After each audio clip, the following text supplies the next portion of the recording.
Lead Squared is a cutting-edge CRM platform for enrollment management. With Lead Squared, you will deliver a seamless student experience, streamline admissions processes, lower costs, and increase retention. Schedule a demo at leadsquared.com.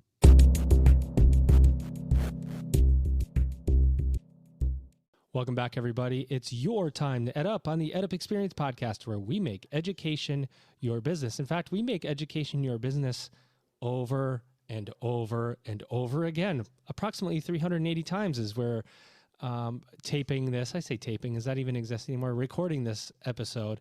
And I have to tell you guys, my guest co-host that I have today and my guest, I am not entirely sure I'm going to be able to control this episode because the two of them together, it's just a lot.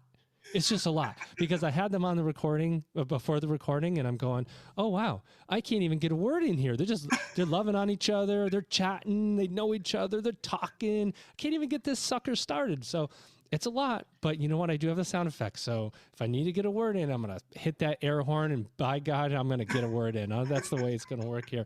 Of course, I encourage everybody to hit our website, www.edupexperience.com.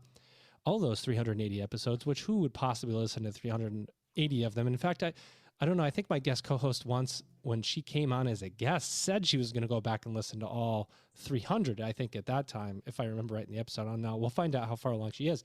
But anyway, probably not that far because she has this job, this really unimportant job that she does. Anyway, we'll get to that. I'm going to bring her in right now. She requested a specific introduction. And so I'm going to give it to her today. Here's my guest co-host, ladies and gentlemen, Dr. Tracy Espy. She's president of Mitchell College. Tracy, what is going on? Hey, glad to be here. Thank you for that lovely welcome. I'm so excited to be able to talk to President McBride. And thank you so much, Joe, for having me. I really appreciate it. Looking forward to this time today. Of course, the audience will recognize you. You were a previous guest of the EdUp Experience. That's right. And I said, hey, you want to come back and have a little party and interview and just take it out on another college and university president and take out your experience on them? And you said, oh, yeah, I got something in mind.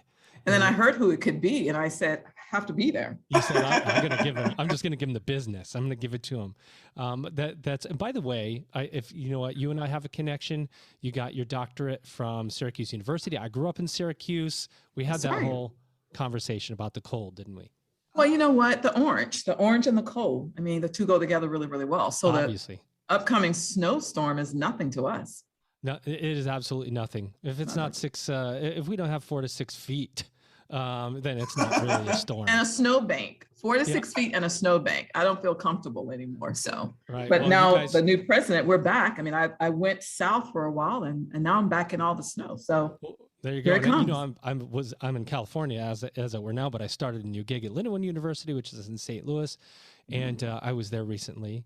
They closed everything down because of incoming inclement weather.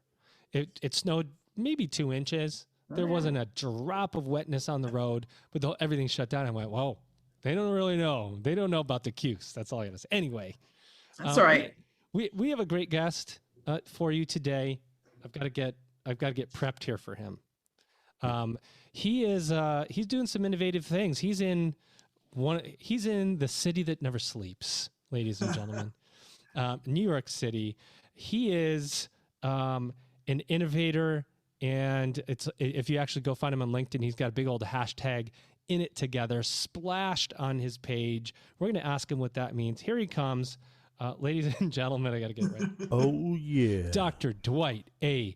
McBride. Oh, yeah. Yeah, yay. New School, New York City. What's up? Thank you, What's up? Thank you, Tracy. It's good to be here. Good to be here with you both from the city that never sleeps. Are you ready for this? Are you ready for this, Dwight? Are you ready? I am all the way ready. All right. Oh, yeah. Well, you specifically ready, Joe. You requested the oh yeah buttons. Oh, yeah. So it's going to keep happening to you. So Dwight, give us it fits so well with his persona. I love it. It does. It totally does. Give us an overview of the new school. Start level set for us. What do you guys do? How do you do it? Sure. Well, the new school is an institution. We're located in Greenwich Village in New York City.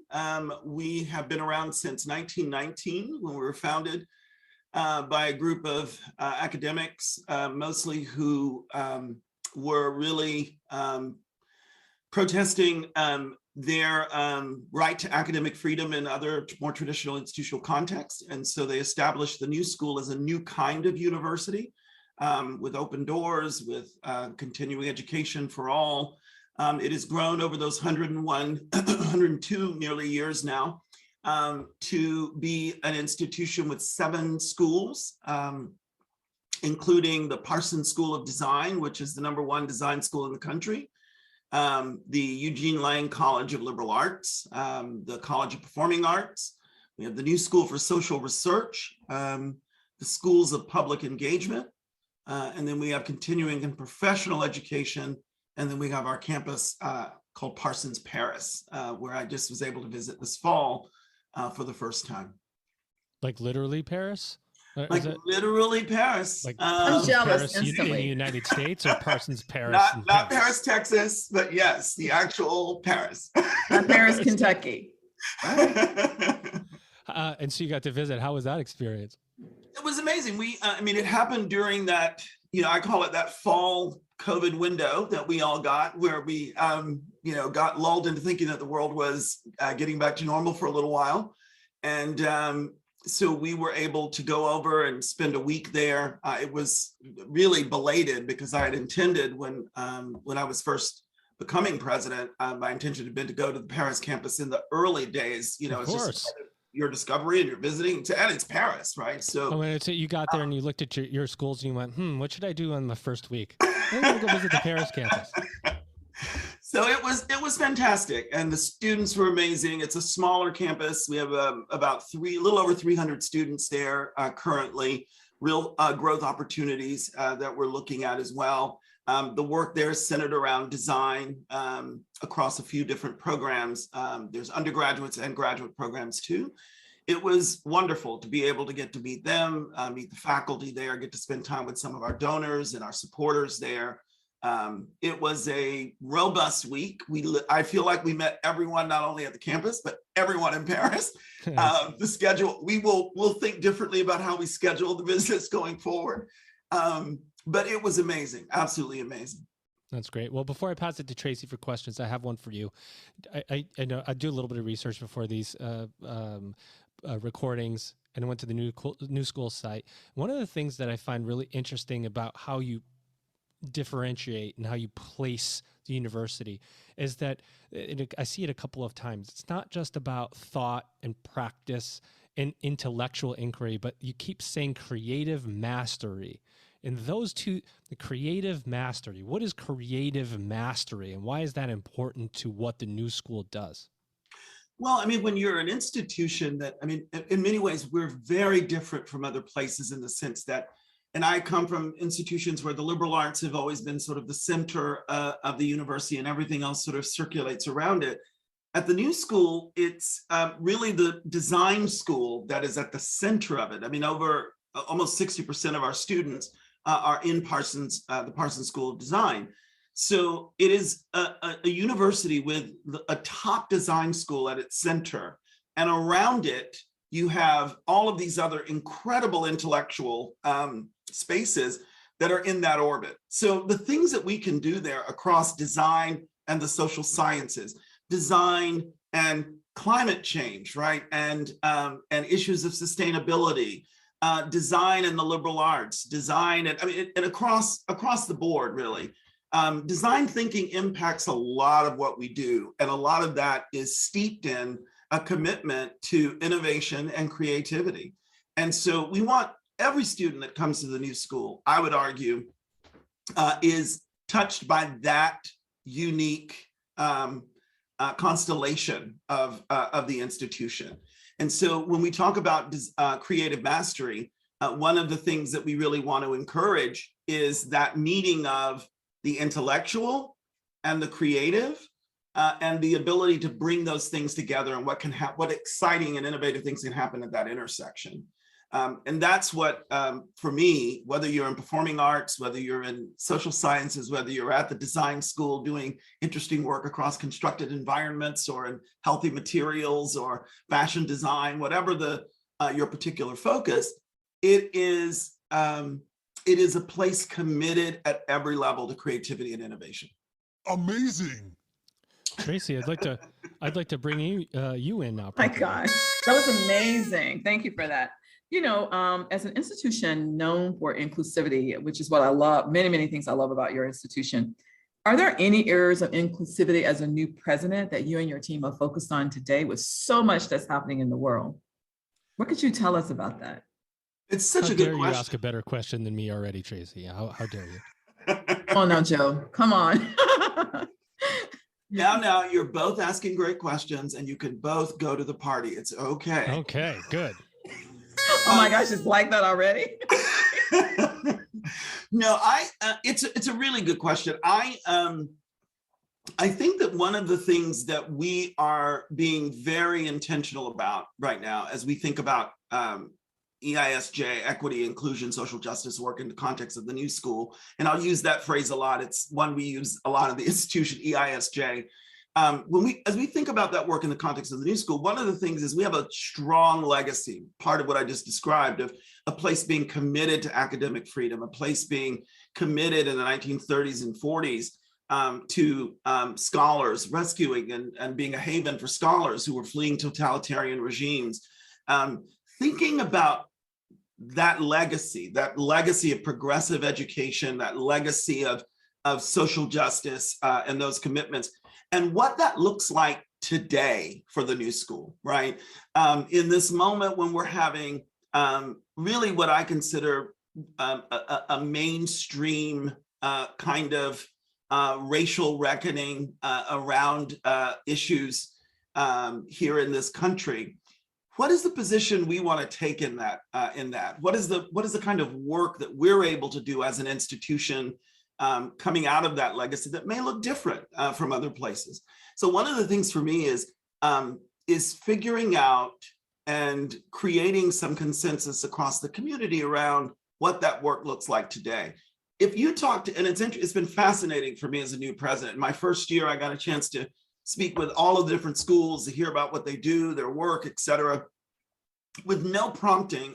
All of them in their curriculum, in the way in which they conceive of their work and their mission. It's in our mission statement. All of them are committed to issues of social justice.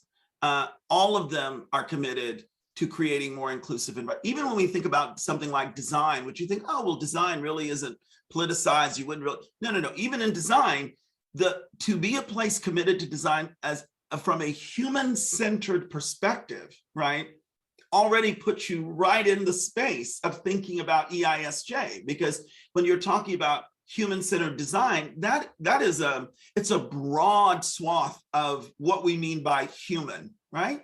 So at every level, the place has been so committed and so specific about those commitments in EISJ. Right now, we're trying to figure out what is the opportunity for us in this moment, that we're this moment of what does it mean to create an anti-racist society? What does it mean that we have this moment where we're experiencing a kind of mainstream movement toward creating a more anti-racist society? We're seeing it at a level that we've not seen before, both in institutions, corporations, in our politics. And it's happening alongside this incredible conservative retrenchment in the country as well, right? On one wing of our politics, while we're seeing this incredible discourse around a more progressive, forward-thinking, inclusive future. And it's somehow people are shocked by that. I don't think it's, for me, I don't see, if you're a student of history, it's not shocking. I think that in some ways what we're seeing is yet another gasp of the unfortunate history of our country, right, around white supremacy and a certain kind of commitment to a white nationalism. We're seeing that, which has been in decline, right? And it was stirred up and reignited because people thought they could get some political wins from it. And there are still people using misinformation, using attacks on expertise, attacks on universities, all of those things that we associate, again, with a certain kind of totalitarianism as well. That work is happening alongside this very exciting and progressive work. And I'm betting on this exciting progressive future. I think that's really where we're headed. It's certainly where the new school in terms of our own practice and the work that we do, that's the future that we want to be a part of helping to create. And so one of the spaces where we've really been staking that work out is around what it means to live our values as a more anti-racist institution. There's a whole lot more to EISJ than just race, but that's really an important question right now from my perspective, right at the center, right on in the middle of the table that all of us need to be contending with. Excellent. I really appreciate that. Very thoughtful, very thorough answer. And I mean, I think about where you are in New York, in the center of everything. It's a really great place to keep that going, right? And have more conversations and keep moving forward. I mean, I'm excited about that. Excited about the work. One of the things that has been so unfortunate about my timing as a new president is I literally arrived in New York City on the night that the restaurants and bars in the city shut down. So I flew in and arrived at 6 o'clock. Don't take that personally. By 8 o'clock, everything was closed. And so we've not really gotten back to the set of just the robust public programming that the new school is accustomed to. Has been a part of our DNA for a long time. I'm hopeful that this spring, we've been doing a lot of this online. We've still been doing as much of it as we can in this space, but it's not the same as convening communities and bringing people together and building community in local ways as well, both on the campus, but also in our larger community in New York City. When your backyard is Greenwich Village, right? That's a really powerful local community. And it's, for me, one of the things that was exciting to me about this job was the ability to be able to engage in that community, to be a full citizen in it, to be a participant. And so no one will be more excited than I as we continue, hopefully, knock wood, to emerge from this ongoing pandemic, to really get back to a place where we can also do more of that kind of public engagement, because that's a big part of who we are as well as an institution. I want to ask one follow-up, and I want to throw it to both of you to have a conversation about it, because I want to follow up on that the EISJ, as you say it. You guys are both African-American leaders at the highest level in colleges and universities. And I didn't know if you knew that or not, so I'm telling you.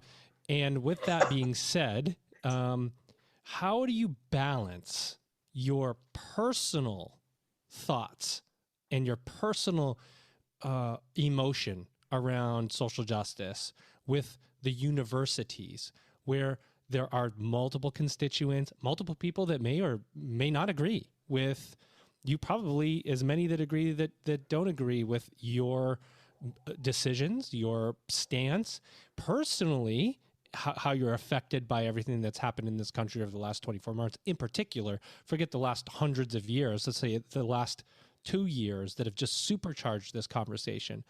And this is me assuming, but you must have very strong feelings around the way you feel the world should be. And then how do you balance that with the message of a university and the constituents within a university?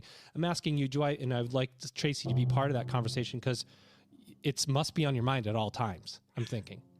Yeah, well, I'll start, and then Tracy, I'll turn it over to you. I'll start by saying, one, Joe, I want to push a little bit against the framing. And so for me, I would say this. I think that everybody in the context of the United States, we could talk about other places in the world, but let's talk about the US for a moment. I think everybody entering the conversation in the United States about race is always vulnerable. Everybody. I agree, totally. Black people, white people, Asian people, no matter who you are, nobody likes talking about race in the United States.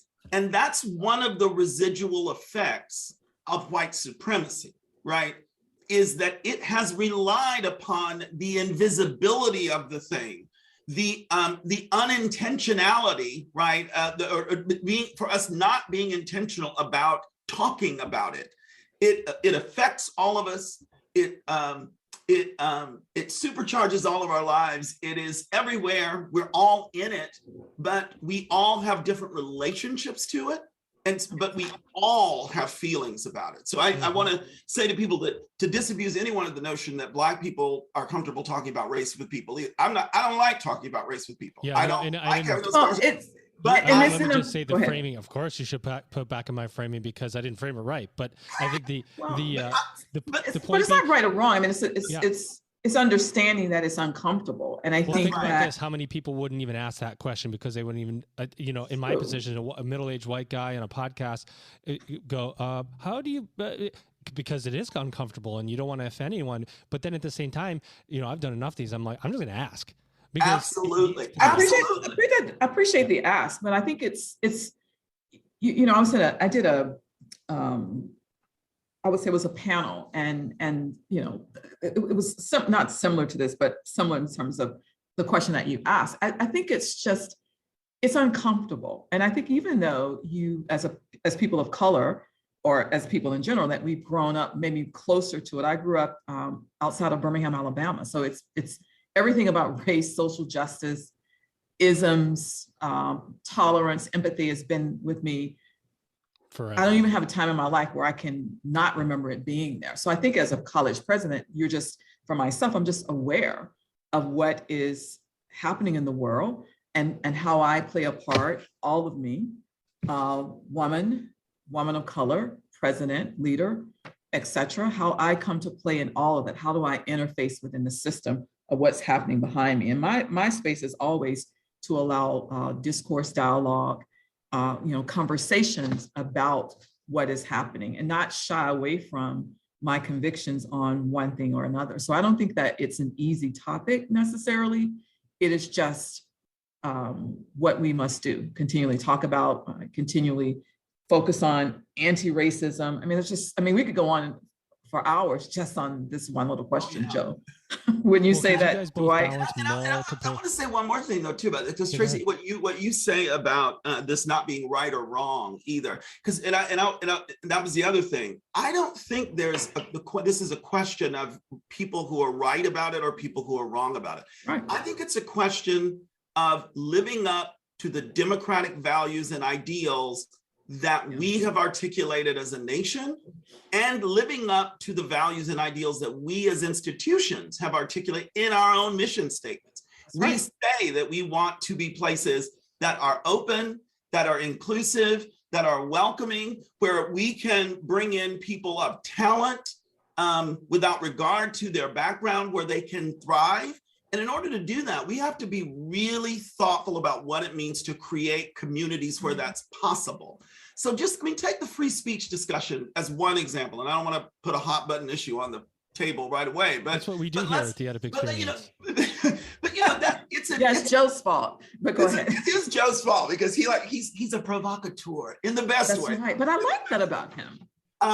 But when you take the free speech issue in and of itself, so people say, oh, free speech, they're the absolutists and they believe that everyone should be free to say everything all the time anywhere. And I'm like, well, if we contextualize and historicize the idea of free speech, and we look at that in the context of where our institutions used to be, how homogeneously white, mostly male they were, free speech in that context there may have been more of an appetite for it to be something that's absolutist, because you have way more homogeneity among the people who are in those institutions.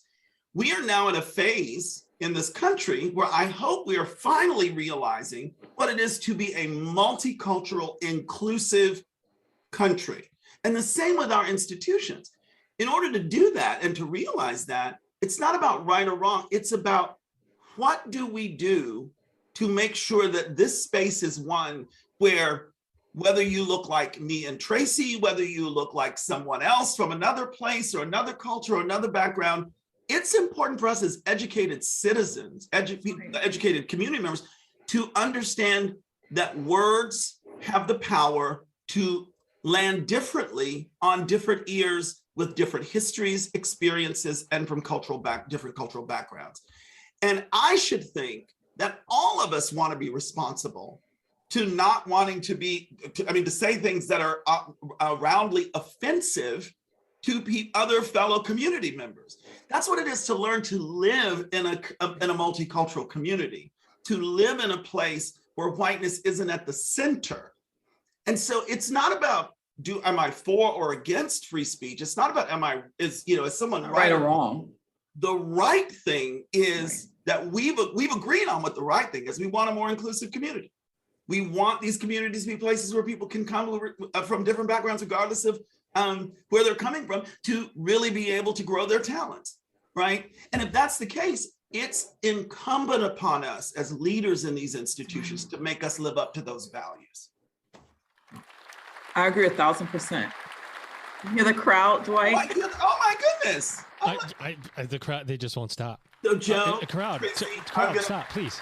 I'm going to tell you something that I should never tell anyone, but I'm going to say it here, right here on the EdUp experience. Let's hear it. I have never been on or listened to a podcast.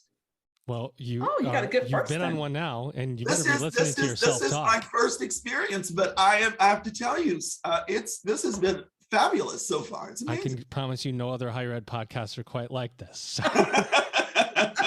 And you might start love with your ours and then go to some others, and then you come back to EdUp. That's right.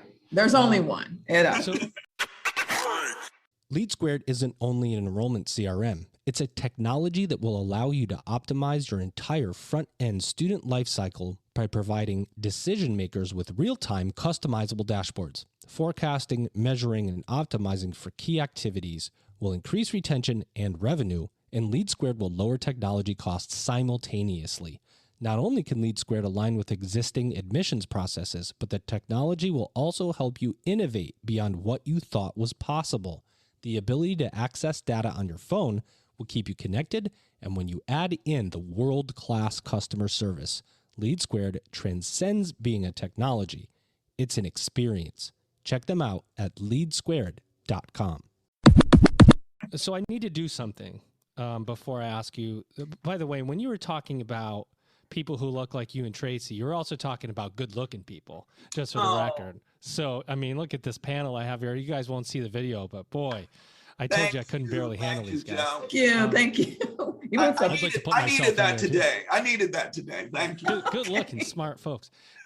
So I got to do something to Tracy. I don't remember if I did this to you when you were a guest, so I'm going to do it now.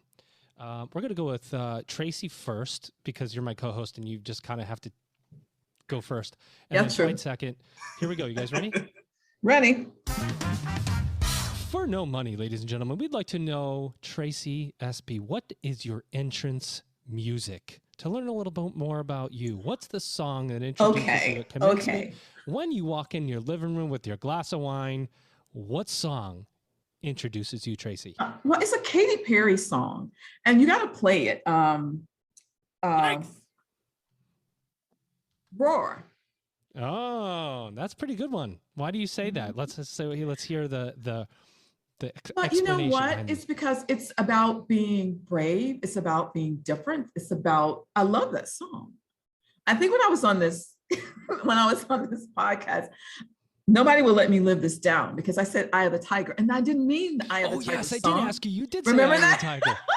And people said, I mean, really? Eye of the Tiger? I was like, no, I really mean this song that Katy Perry wrote. That's okay, so this is why it's so important why I had you go before Dwight, because I've had a couple people come back and go, my staff started playing this song, that's not what I meant. And now, somebody said ABBA, some ABBA song, I don't remember who the guest was, and she walked into a meeting and her staff's playing ABBA and she went, I actually hate that song, I just don't know why I had the pressure of.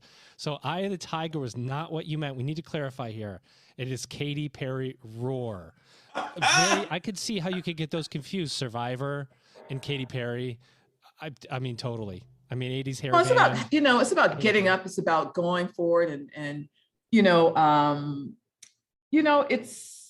about being a fighter, dancing through fire, being a champion. Hear me roar, louder, louder, louder like a lion. So it's really it's a great pick me up. It's a great, I'm in the battle. I'm here to stay. I'm here to fight.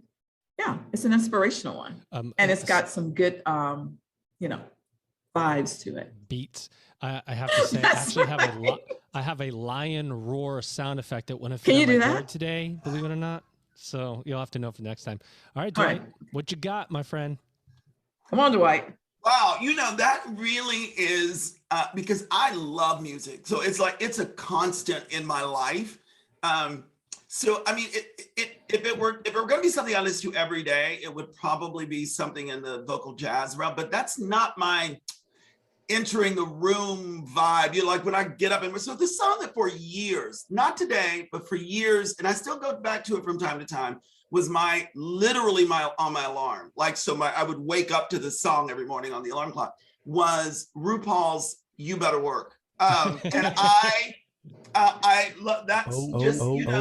Yeah. Love that song. It's the beat, the theme of it, you know, getting it together, pulling the face together, doing that thing you got to do to go in and do the work, prepare for the work. That's right.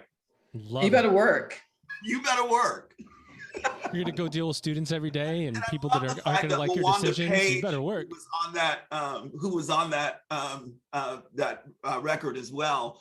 God rest her soul. I adored her growing up on Sanford and Son. I mean, she was just one of my favorite people. She reminded me so much of one of my aunts. Actually, it's a long thing. But. I told you I wouldn't be able to handle these two, you guys, on this podcast. I like that. Every time I think of that song, I'm going to think of you, Dwight. You better work. I love it. We better work. Let's transition. So let's talk about New York City, and let's talk about students, and let's talk about COVID just a little bit and the craziness, because you're both a little crazy. Tracy a little more so because she literally took the job knowing that there was COVID. It looks like you took yours before and then ended up. No, he was a little smarter. October 2019 was when I accepted and was announced. So it was a very different world. I'm going to be in New York City. I'm going to be partying, chilling, wine, go out for lunch all the time. And then all of a sudden you're living in like the Walking Dead zone. It was really like that. It was real because I'd been up 5 times, you know, for these long transition visits, et cetera, over the few months. And every time, you know, it was just great. And there were the dinners and meeting some faculty, meeting students, meeting the trustees, et cetera, et cetera. And every day that I was there, you were out to lunch, breakfast, dinner, And then I moved in March. And I literally saw no one for months. Me in my little temporary apartment on the screen. that was it. The streets were empty. Yeah. It was just creepy. Everything about it was creepy and lonely and scary. And so, you know, what's happened to students, and you know this as well as anyone, a lot disappeared, and you had to go get them back.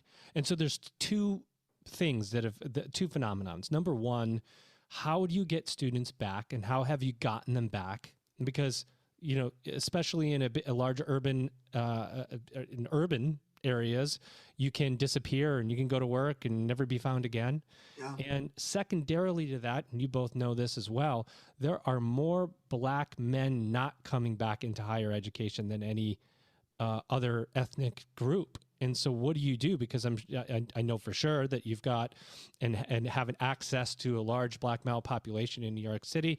And how do you get them re-engaged? How do you get Black men re-engaged? Because they're just not coming into higher education. So 2-part question. How do you get students back? And what are you going to do to facilitate greater participation from Black men? Well, I'll say that on the one hand, we've done a really good job, and I'm so proud of the work that many people across the campus have done, from the leadership team to our deans who really leaned in a personal way, the staff in the Office of Enrollment Management and Student Success, and even our members of our faculty. I mean, we did it all. We recorded videos to talk to people about what was going to be going on in the classroom in the fall of 2020 when we were going to be remote, to give people a sense of the kind of experience that we were having online that was hopefully different from what they'd experienced when we all had to rush online in that spring of 2020. And all of us were involved in this grand experiment that none of us had prepared for. We prepared for the fall. And so it was a different experience, I hope. We were ready. We were stunned by the number of students. We had done everything and modeled, of course, the numbers that we thought were going to come back. We ended up only being about 10% down in terms of our enrollment, which was, to my mind, a miracle. This fall, we actually enrolled the largest class we've ever had at the new school. And a large number of that was people who had deferred last year. So we've been really pleased. The numbers for us, again, knock wood, so far have really held. We've been back in person this fall and are back in person this spring, though we're starting like many first 2 weeks remotely, and then we're in person again on February 7th.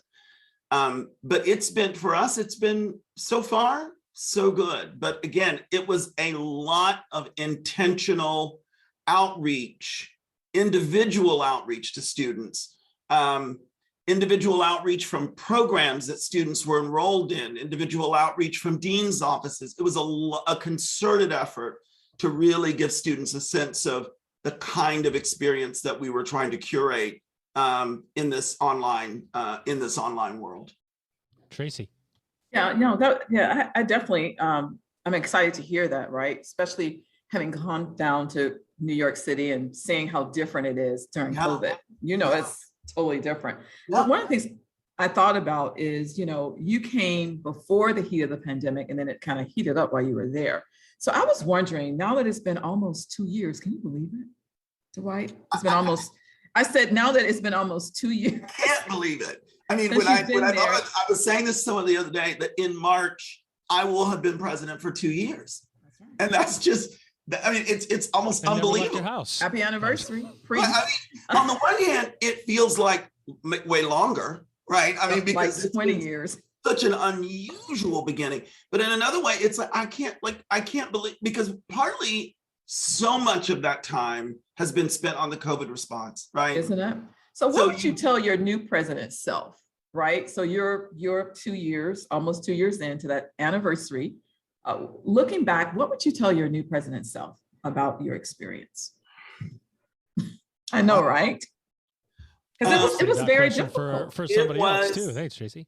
Yeah, it was really, really the most challenging year of my academic and professional career. I mean, there's no, and I say that as someone who was a dean of a large liberal arts college at a public research university in 2008, 2009, 2010, right? So I thought that was the hardest thing I would ever have to do. Yeah. I really did in my career. And then, lo and behold, I think the thing I would say most of all is it's going to be really important early on to mourn and let go of the experience that you thought you'd been preparing for. Yeah. Because it took me a long time because literally 5 months of meeting, and we had plans. I mean, we had regional alumni events. We had, it was a rollout, right? And it was going to culminate in the 6 months, the inauguration that was happening. But all of those plans had to be shelved literally within a week of arriving. And so it was creating a new playbook, trying to understand the evolving new reality. And at the same time, being in my temporary apartment on Zoom, having to be the person who is projecting optimism, forward thinking, et cetera. And personally mourning, right, the experience that I had been preparing for. And I'm a planner. So for me, that's really hard. As people will tell you who know me well, and I've had to learn to pivot a lot this year. I don't like to pivot. I like to plan, and I like to stick to the plan. And that's my go-to. But this year I've had to learn, the one thing I've learned from this year is adaptability. I have learned to be way more adaptable and to plan in the midst of uncertainty, which is a whole nother thing that is a new skill set that all of us have had to develop very quickly. So I would say to my new self, if I could go back, is it's okay to mourn. That's going to happen. Do it as efficiently as possible and pivot, because this is the new reality. This is what we've got to deal with now. That is such a good answer. That's such a great answer. It's so healthy too. Control what you can control. That's it. I know that really now, nothing. But I'm going to tell you that in March of 2020, I didn't know that yet. I really didn't know that yet. Yeah. But that's the beauty of the life lesson, right? Because regardless of whether we learned as a new president, it will carry us the rest of our lives, this That's right. experience. So thank you for sharing so transparently. Really appreciate that. Tracy, any more questions for Mr. Dwight until we Absolutely. Yes. ask him a couple more of the really hard ones that I gave you? No, I ask him the really good questions that I gave you to ask him, and then we'll close out the episode. Oh, these are the really hard ones then, huh? All the really good ones that Tracy asked, I prepped her in advance. I said, yeah, you did. These ones from me. I have a couple. I thought this was really interesting, and I thought that's really cool. So I learned that you did moonlighting, and where you're a lobby ambassador in the University Center. Do you remember that? Yeah, I was looking all in. Oh my God, you guys really did do your research. Wow. Oh my goodness. What did you learn that you did not already know? I thought that was brilliant, though. Yeah. Well, that whole program, and I'm just so grateful to the folks in student success and the deans and everyone who came up with the idea, because this was, in a way, I mean, imagine this, right? You've really got effectively half of the undergraduate students who this is their first time on campus. So while the sophomores aren't first years, this is their first experience being on campus. So, that's true. How do we make this really welcoming? How do we, really make ourselves available to really answer, and of course, with all the new protocols in place around the testing and the mask wearing and the blah, in order to get in. So there was bound to be some confusion and et cetera. So we placed lobby ambassadors at all of our buildings in those first couple of weeks of school. And all of the deans took turns as lobby ambassadors. Most of these were done by the staff in student success and in enrollment management, admissions, et cetera. But the deans took turns, members of the president's leadership team I took a turn, and I saw that. Loved it. I mean, one, I thought the program was brilliant. It was great to be there to greet students and hear. The one thing I learned is that while we'd done a lot of intentional work over the summer to get faculty, especially, to a place where I think they felt comfortable enough to be back in the classroom. And it was important work, and it was engaged, it was collaborative. We had faculty members and leaders participating in that work. But there was a lot of nervousness, and rightfully so. I was nervous. I think a lot of people, we'd been locked down for so long. But when standing in that lobby, greeting those students, I'll give you one example. First of all, there was just happiness. Yeah. Euphoria, and I've been on a lot of college campuses. I've never seen people this happy. But in part, it was just, I think people were so excited just to be with each other again, to be back in space together, to be on campus. And that was faculty, student, everybody. Everybody was helloing, good morning, et cetera. It was great. There was one student, and there were a few of these that happened. One who, for whatever reason, if your vaccine record had not gotten to your ID card and you swipe, you couldn't be admitted. And so there was a lot of understanding in that first week, protocols, contact your faculty member, let them know, they'll get you the notes, blah, blah, blah, et cetera, et cetera. So there was one student who came in, and it looked like this was about to go left. He swiped his card and he said, oh, it's not working. I said, oh yeah, that means, blah, blah, blah. So I took him over to the side and we looked and said, oh yeah, your test hasn't come in yet. He said, so I can't go to class today? I can't get in the building? I was like, no, we can't let you in today, but your results will probably be in this afternoon or tomorrow, and you'll be, so, but just email your faculty member, let them know what's happened, blah, blah, blah. He was like, and then he looked down and I said, oh, this is getting ready to go left. And then he literally looked up, he said, I got a free day. I got a free day. He started dancing. I love how you did that though, President McBride. And I just thought, okay, people get it, right? People on campus got it, that everyone was managing a lot of protocols to be back here together. And I'm so proud of how much responsibility our community took to help keep each other safe. And now, I mean, it's still, there's some of that, but way less of those kinds of problems. People know the protocols. It's it's on autopilot. Well, I thought it was impressive that you chose to moonlight and learn so much about your students. And I saw that when I was perusing through your website. Tracy, I've been so hungry to have opportunity, because again, you're like, I'm getting out. I have not had a chance to actually share space with many students, right? So except on Zoom and online, so I get it. It's still exciting.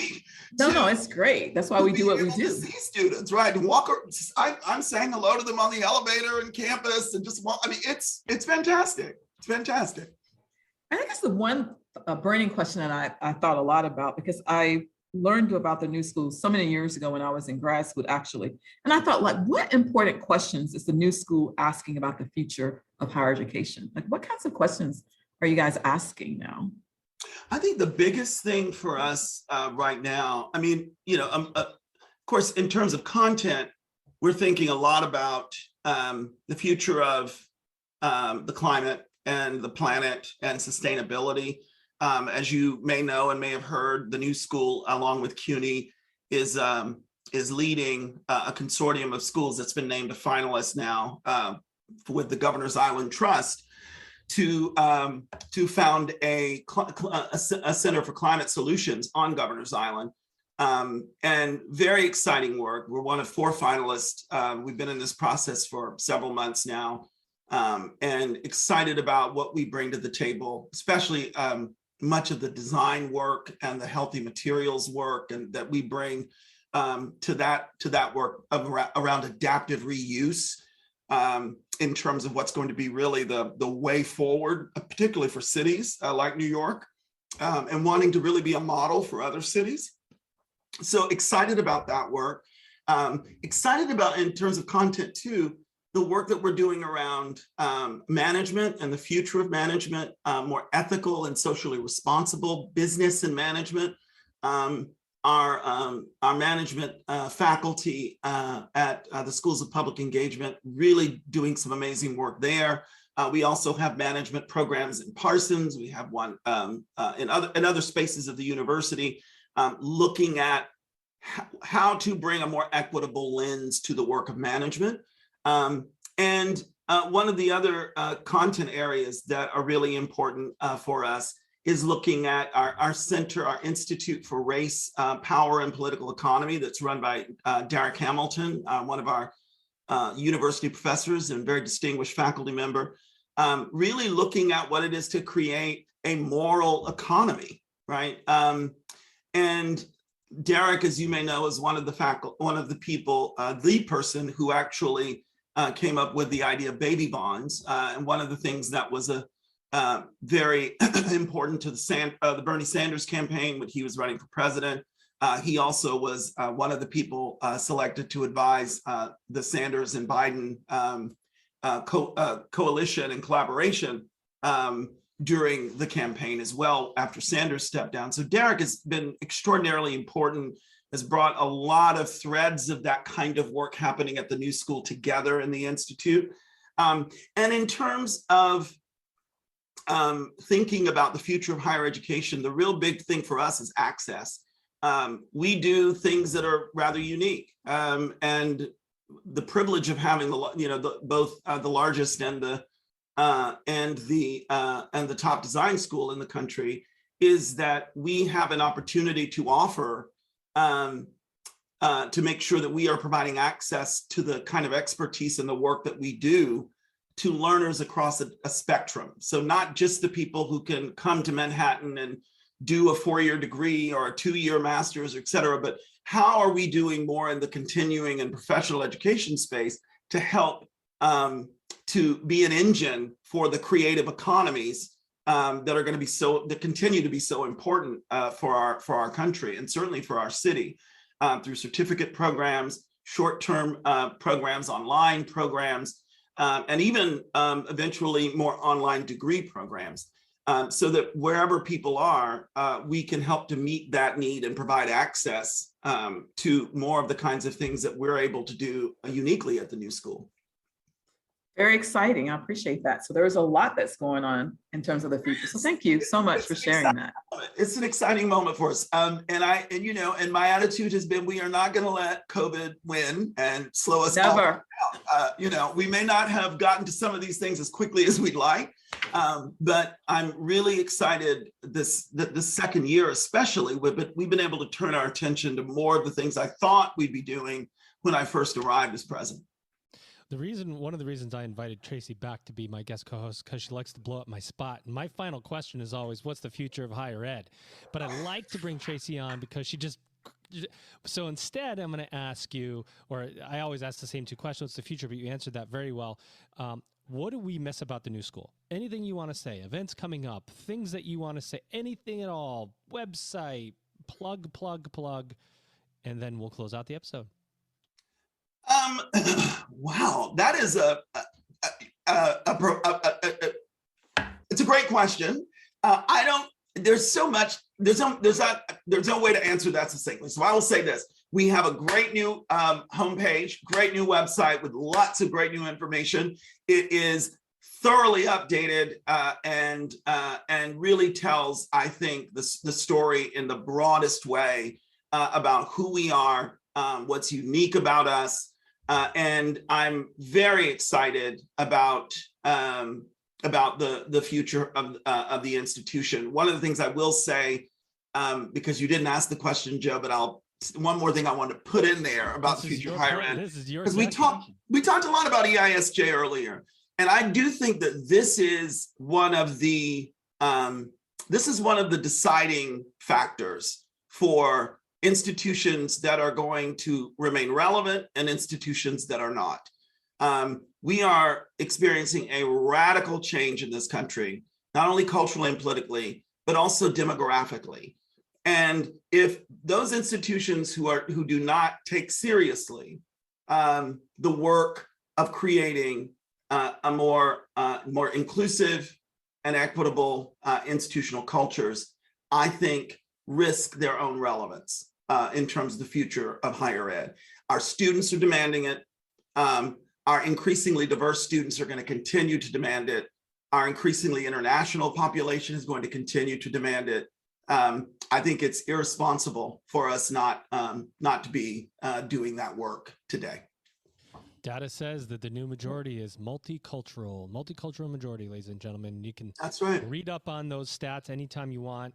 I want to first thank my guest co-host today. As I outro her, I just want to say that she's fire. She's Dr. Tracy Espy. She's president of Mitchell College. Fire. Thanks, Joe. If I could get a laugh or two, it just makes my day. It's been fun. And of course, our distinguished guest today. He is Dr. Dwight Mcbride. He's president of the new school. Oh, yeah. Oh, yeah. Dwight, it's been an absolute honor. In fact, I've had so much fun in this episode. I feel like the three of us should get on and do like a series of talking about specific subjects in higher ed and just talk it out. Better work. Because Joe, you better work. I'm down. I love it. I'll see if I can get the royalties to those songs, or at least, the ones that they kind of play on a keyboard. Oh, true. By RuPaul, I'll get Roar by Katy Perry, and we'll talk about something, and then I'll do the sound effects. You guys talk. It'd be a ball. Well, I love it. Ladies and gentlemen. It's been fun. Too much fun. Dwight, thank you for coming on. It's been an honor to have you. It's been a pleasure. Thank you both so much. Have a wonderful weekend. You guys be safe, everybody. Ladies and gentlemen, you've just EdUp'd. The Lead Squared integrated CRM functionality will put your institution at the front end of marketing and enrollment strategy by delivering a streamlined admissions process. Capture student interest, segment your audience, create student engagement workflows, and even integrate with your student information system to create longitudinal key performance metrics you've always wanted. You can do all of this and lower your technology costs. Check out leadsquared.com for more info.